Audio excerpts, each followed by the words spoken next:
Good morning guys! Kape tayo. Gusto ko lang kuwento-kuwento lang, kuwento-kuwento. So ngayon nandito po ako ngayon sa Switzerland.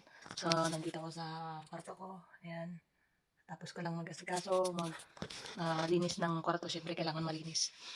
So ngayon gusto ko lang pakita dito yung weather ng Switzerland. Kaso ngayon makulim yung pero sobrang lamig. Ayan.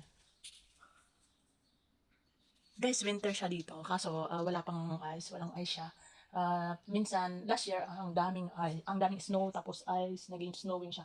So ngayon wala kasi ewan ko. Siyempre depende yun sa weather. So kailangan close, malamig siya. So ang ginagawa ko ngayon is nagugupit ng nagugupit ako ng ganito kasi kailangan ko siya sa summer. Nagpipintura talaga ako ng bahay, dito buong bahay, dito sa bahay ng kasang ko.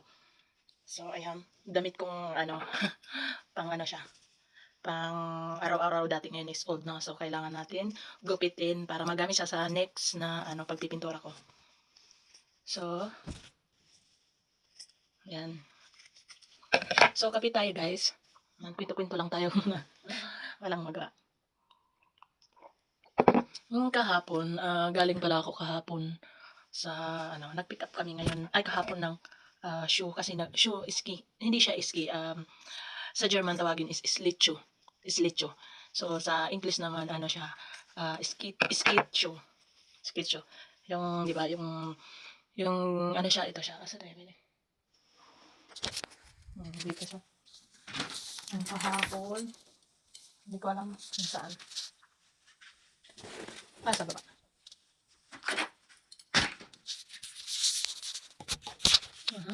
Ay, so yan. Itong buhok ko kaya basa, umaga pa lang naglalagay na po ako ng coconut kasi yung buhok ko po is nasira. Kaya kailangan umaga pa lang nilalagyan ko na siya ng coconut oil. Pero hindi naman everyday talaga naglalagay kasi siyempre is kakadiri, 'di ba? Yung malagkit. So binabad ko siya ng 1 hour na. So mamaya babanlawan ko 'to kasi mayroon siyempre pag hindi mo 'to binalawan, pabaho siya.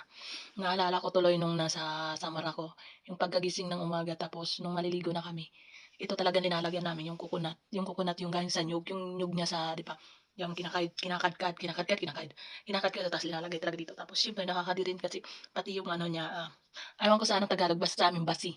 So yun, nilalagay ko dito, kadiri. Yan pinaka-shampoo namin dati kaya ang amoy that time siyempre 'pag nakakahiya is ang baho 'di ba, kasi matagal ilagay sa Pero maganda siya sa buhok, shiny, tsaka laging bagsak yung buhok. So ayan, pasensya na kayo guys kung yan lang ang mashi-share ko ngayon. Lang ako ngayon kasi dito sa Switzerland kung wala kang ginagawa, talagang ma-homesick ka. So ang ginagawa ko lang ngayon is nagko-content lang ako kahit wala-wala lang. So nagkukuwento lang ako about sa life ko, siyempre. So sa sunod, ko sa inyo, ipapakita ko halimbawa kung mag-snowing dito. So ipapakita ko sa inyo yung winter season dito sa labas. So baka mamaya o bukas pupunta kami sa labas para ipakita yung mga view dito sa Switzerland. Grabe ang ganda dito lalo na kung mag-snowing. So ito na lang yung video ko guys. Thank you for watching kahit alam ko wala kayo natutunan pero ito lang, kwento-kwento lang. Thank you guys. Bye-bye. See you in my next mini vlog.